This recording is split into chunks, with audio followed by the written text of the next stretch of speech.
Hello, everybody. It's the old bear from the old bear's den of Bigfoot. And today we have decided to put up our Christmas decorations here at my home. You can see the Christmas tree inside. Our grandchildren did that. And the lights on the porch. And the manger scene I did. So we thought it was pretty, so we would give you a view of it for this video. It is getting Christmas time, and I want you to remember that Christmas is about one thing, and it's not about gifts. It's not about any of that other stuff. It's about the baby that's in the manger scene. So this account comes to us from Texas, right there next to the Texas-Oklahoma border in the Big Thicket. These four men decide to go deer hunting. They're going to go bow hunting. This happened earlier this year. Right after the Texas season opened, they waited till it was a little bit cooler, closer to October, and they decided they were going to go bow hunting for a week. So they pull in. They have permission to hunt on this private property that butts up against the Big Thicket, and they have all their licenses. They're legal. They have permission to be on the private property, and they decide to go bow hunting. Well, the two older guys decided they're going to go to the private property and stay on it and not go into the Big Thicket. A younger guy in his 30s takes a tree stand, climbing stand, goes and gets in the tree in the Big Thicket, and he's in a fairly dense area of the Big Thicket, but it's got shooting lanes and everything else, and he's got a lot of deer sign that are in there. But what he doesn't know, doesn't understand, is that deer sign is passing through. It's not staying. These animals are not staying in there. They pass through because they're being pushed through by a group of Bigfoot. And he hunts in there Monday, Tuesday, and Wednesday, and doesn't see a thing. Meanwhile, the two older guys and the third guy are hunting on the private land, and the two older guys see quite a few deer. The oldest guy, he shoots a really nice buck, Texas whitetail, and they take and bring it and hang it up there at their camp. Now, they got a camper there. Now, it's a big camper, and they got 3-4 vehicles there, and they've got a side-by-side and a four-wheeler, and they're all using these to get back and forth to where they're hunting. On Thursday, the guy that was hunting in the Big Thicket, he decides he's going to trade off with the other young guy. The young guy was going to go in there, and he was going to go and put a stand up in the close proximity to where this other buddy of his was hunting.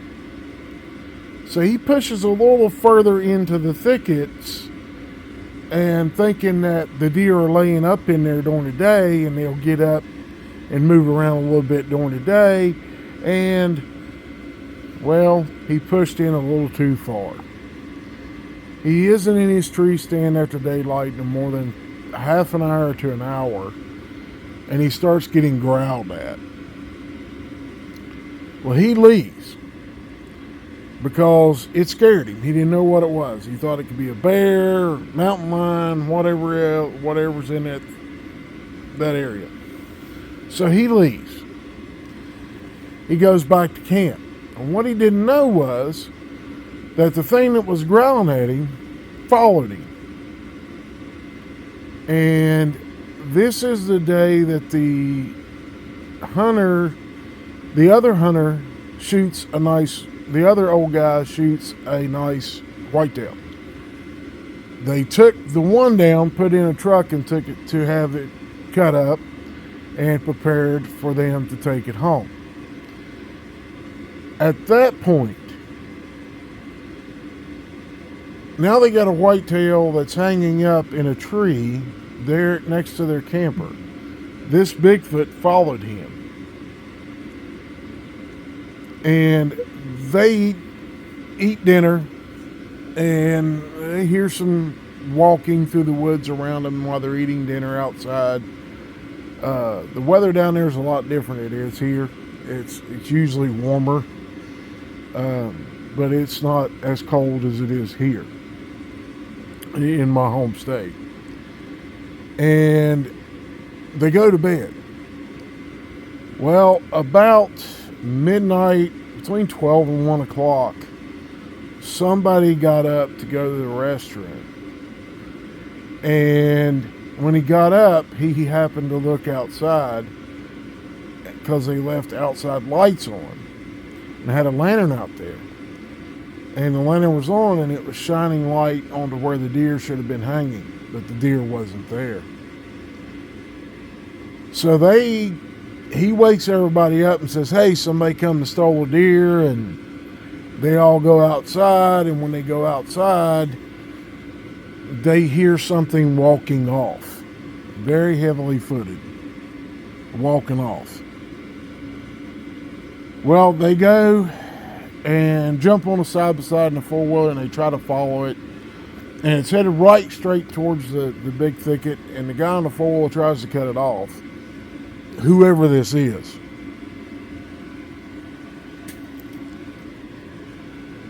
Well, it didn't do him any good. So they don't get it cut off, but at some point this Bigfoot takes off running and drops the deer. And it crossed the road, and he runs up and sees the deer laying in the road, and the other guys really ain't too far behind him. So when all of them get there, they throw it in the back of the side-by-side and take it back to the camp. They think this is all over and done, but it's not. At this point, they go back to camp. Somebody sits up outside, builds a fire up. A couple of them sit outside, and then they switch off about 4 o'clock in the morning and until daylight. Now, the whole time they're sitting outside, they hear something outside walking around, doing growls and all this other stuff. So, about daylight, this is Friday morning, at daylight, everybody's up. And this creature evidently worked itself up into a frenzy, comes into the camp, shows itself in the light, and goes over and grabs the deer and rips it down out of the tree and takes off with it. At that point, everybody's grabbing whatever weapon the extra weapon they brought with them, handguns or a rifle, and they start shooting at this thing and trying to get the deer back and get this thing away from their camp. Well, this thing turns on them, and they all end up jumping in their vehicles and taking off. And leaving the camper, the side-by-side, the four-wheeler, whatever, they left it, didn't even take it. So Friday, they don't say anything to anybody, and they go to pick up the deer that was cut up. And one of the old guys mentions that they had something big and hairy come into their camp. And the guy that done the butchering of the deer says, well, you got one of them big hairies coming in, and you need to stay away from them things. They're dangerous. There's been reports of them things all over the big thicket for years. So these guys have got a problem. Their four-wheeler, side-by-side, camper, all their stuff is there, bows, everything's in the camper. There's still another vehicle there. So they have to go back on Saturday. Well, they go back heavily armed.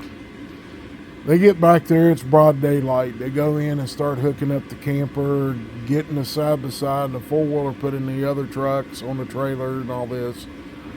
And the one guy says, I want to go look and see if that thing ate my deer. Well, they go riding on the side-by-side and they find what's left of the deer, the head. That's it. Evidently it had ripped the head off and took the rest of the body. And while they're there, they start hearing screams and getting growls and grunts and everything else of that nature. And at that point, they turn around and leave, run the side-by-side up onto the trailer, and they start pulling out of there. Well, when they pulled out of there, they come up. It's a decent road. It's not gravel. It's a dirt road, and they come out of there, and there's a tree across the road. Well, they have to get out and move it, cut it up, and then move it. And they do this a couple of times. Evidently, these creatures went in behind them after they came in and tried to block them in. They finally get out of there, and one of these creatures is standing there near the end of the road where it goes out into a big field, and they have to cross the field to get off the property. And it's standing there, and it's growling, it's baring its teeth and looking at them like it's really upset. So they get out of there successfully, and they called me and told me what had happened. And I told them, I said, the best thing to do is never go back. Because if you go back, you're going to have nothing but trouble. From the time you arrive till the time you either disappear or you end up having to start shooting these things. And evidently there's a clan of them in there, and you don't want to mess with a clan, because you mess with one, you got to mess with all. So I hope y'all enjoyed this one, and I hope you enjoy the view. And don't worry, I will turn down the intro to the video so your pets and your kids won't be screaming. I hope you enjoy this, and I hope that you find, if you got comments or questions, leave them in the comment section, and we'll try to answer them as best we can. And we want to remind you again that the reason for this coming holiday that we have is that little child in the manger scene. May you all be blessed, and we love you all. Mrs. Bear, you got something to say? I hope everybody has a blessed holiday. I hope you enjoyed the video. Thank you for watching. God bless you all. Bye-bye now.